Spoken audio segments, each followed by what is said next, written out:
రేవంతన్న నిగ్గదీసి అడిగే మునగాడు వీడు భూమిన వానైతాడు బీద సాదల ధైర్యం వీడు దొంగ దొరల భరతం పడతాడు మన రేవంతన్న పేద ఇంటికి పండుగ తెస్తాడు సోనియమ్మ దివెనతోని రాహులన్న సైనికుడయ్యి పెద్ద కొడుకై యుద్ధం చెయ్య సిద్ధమాయే రేవంతన్న మూడు రంగుల జెండా పట్టి సింగమోలే కదిలినాడు ఒక్కరో కాంగ్రెస్ సూర్యుడు మన రేవంతన్న నిగ్గదీసి అడిగే మునగాడు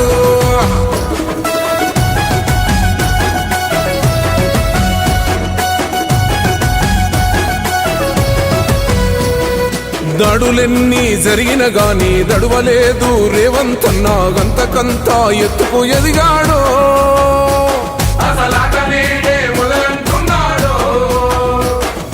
ఒక్కనాడు ఊకోలేదు ఒక్కడయ్యి కొట్లాడాడు అందుకే పెద్ద నాయకుడయ్యాడు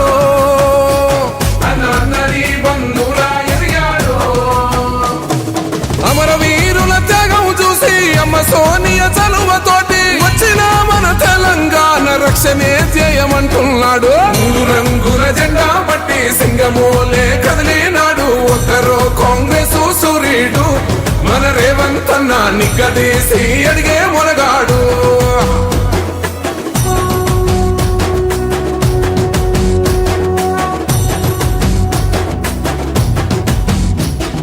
ఓహమంటూ లేనివాడు అందరినీ కలిపేటోడు ఆనాటి రోజులు తెస్తాడు మన ఆశలన్నీ తెచ్చే నాయకుడు ఇందిరమ్మ రాజ్యం మళ్ళీ రేవంతు వల్లే సాధ్యం మన వంతుగా గన్నకు తోడుందా మన ఉద్యమానికి సిద్ధం అయిపోదా తెలంగాణ పులి బిడ్డ మరవబోదు నిన్ని గంట జై జై మా రేవంతన్న గన్నది మన తెలంగాణ మూడు రంగుల జెండా పట్టి సింగమోలే కదిలినాడు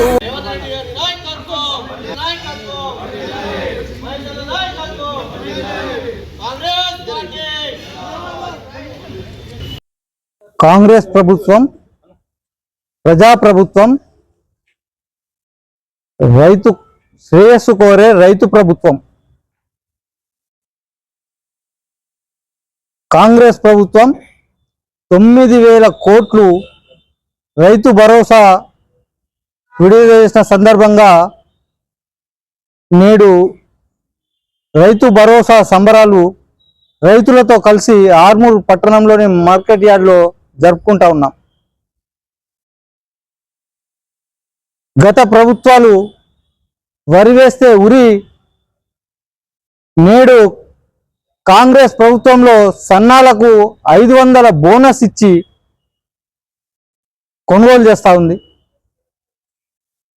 అదేవిధంగా రైతు పండించిన పంటను చివరి గింజ వరకు రాష్ట్ర ప్రభుత్వం బాధ్యత తీసుకొని రికార్డు స్థాయిలోనే మొన్న కొనుగోలు చేయడం జరిగింది. అదేవిధంగా గత ప్రభుత్వం రైతు రుణమాఫీ అని చెప్పి రైతుల మోసం చేసి ₹1 కూడా రైతులకు మాఫీ చేయలే. కానీ ఈరోజు కాంగ్రెస్ ప్రభుత్వం 23,000 కోట్ల రూపాయలని రైతు రుణమాఫీ చేసింది రాష్ట్రంలో.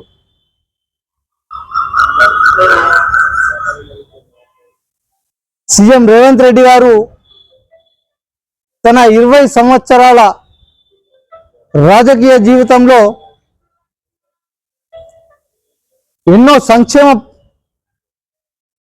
ఈరోజు ముఖ్యమంత్రిగా ఎన్నో సంక్షేమ పథకాలతో పాటు రైతులకు సంబంధించి ఎన్నో కార్యక్రమాలు తీసుకొని ముందుకు పోతా ఉన్నారు. రైతులు ఈరోజు కాంగ్రెస్ ప్రభుత్వానికి అండగా ఉంటారని చెప్పేసి ఆశిస్తా ఉన్నాం. అందరికీ నమస్కారం. గౌరవ ముఖ్యమంత్రి రేవంత్ రెడ్డి గారు రైతు భరోసా నిధులను రైతుల ఖాతాలో జమ చేసినందుకు వారికి రైతుల తరఫున, అలాగే మన కాంగ్రెస్ కార్యకర్తల తరఫున, అలాగే కౌన్సిలర్స్ తరఫున, నా తరఫున వాళ్ళకి ప్రత్యేక కృతజ్ఞతలు తెలియజేస్తూ ఈ రోజు వారి చిత్రపటానికి పాలాభిషేకం చేయడం జరిగింది.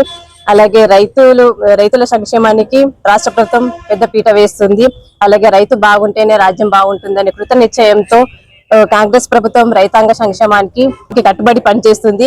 రైతులకు పంట రుణమాఫీ, రైతు భరోసా, సన్నధాన్యానికి బోనస్లను కూడా ప్రభుత్వం ఇచ్చింది. కావున రైతులందరూ ఈ విషయాన్ని అందరూ గమనించి కాంగ్రెస్ ప్రభుత్వానికి అండగా నిలవాలని నేను కోరుతున్నాను. ధన్యవాదాలు. ఈరోజు ఆర్మూర్ ప్రాంత రైతులందరూ కలిసి ఇక్కడ ఒక కార్యక్రమం చేయడం జరుగుతుంది. ఇది దేనికోసం అంటే 2 రోజుల కింద మన ముఖ్యమంత్రి రేవంత్ రెడ్డి గారు 9,000 కోట్ల రూపాయల రైతు భరోసా నిధులు విడుదల చేయడం జరిగింది. ఇది అందరికీ గర్వించదగ్గ విషయమే. ఇంత ముందున్న ప్రభుత్వం ఎప్పుడు ఇలా చేయలేదు. బకాయి పడి ఉన్నారు కానీ వాళ్ళు ఇలా టైం టు టైంకి మాత్రం రిలీజ్ చేయలేదు. ఇది మన రేవంత్ రెడ్డి గారి గొప్పతనమే. ఆ కార్యక్రమం ఉద్దేశించుకొని మనం ఈ రోజు మన ముఖ్యమంత్రి రేవంత్ అన్న గారికి, పిసిసి అధ్యక్షుడు మహేష్ కుమార్ గౌడ్ గారికి, అలాగే నిజామాబాద్ కార్యవర్గానికి పాలాభిషేకం చేయడం జరుగుతుంది. ఇది రైతుల ప్రభుత్వం. మున్ముందు ఇలాంటి కార్యక్రమాలు ఇంకెన్నో జరుగుతాయి మా ద్వారా. జై రేవంత్ అన్న, జై కాంగ్రెస్. జై రేవంత్ అన్న. ఈరోజు మన ప్రియతమ ముఖ్యమంత్రి గారు రైతుల పట్ల పక్షపాతిగా ఉండి వారికి రైతు భరోసా డబ్బులు 9,000 కోట్లు వేయడం జరిగింది. ఇది చాలా సంతోషకరమైన విషయం. గత ప్రభుత్వంలో 7,000 కోట్లు రైతులకు బాగుండి ఇప్పుడు దాన్ని అది ఇచ్చిన తర్వాత కూడా మళ్ళీ 9,000 కోట్లు వేయడం జరిగింది. చాలా ఆనందకరమైన విషయం. మా రైతులంతా చాలా సంతోషంగా ఉన్నారు. వారి సంతోషం ఈ రోజు వారు వచ్చిన సంఖ్యను బట్టే మీకు అర్థమై ఉండొచ్చు. వారందరూ చాలా ఆనందంగా ఉన్నారు. వారి తరఫున మరియు మా ఆర్మూరు మున్సిపల్ తరఫున, మా ఆర్మూరు ప్రజలందరి తరఫున రేవంత్ రెడ్డి గారికి మరియు మా కాన్స్టిట్యున్సీ ఇన్ఛార్జ్ వినయన్న గారికి కృతజ్ఞతలు తెలియజేస్తూ, కాంగ్రెస్ ప్రభుత్వానికి రేవంత్ రెడ్డి గారికి శుభాకాంక్షలు తెలియజేస్తూ, మా అందరి తరఫున చాలా ఆనందంగా రైతుల తరఫున తెలియజేస్తూ జై కాంగ్రెస్.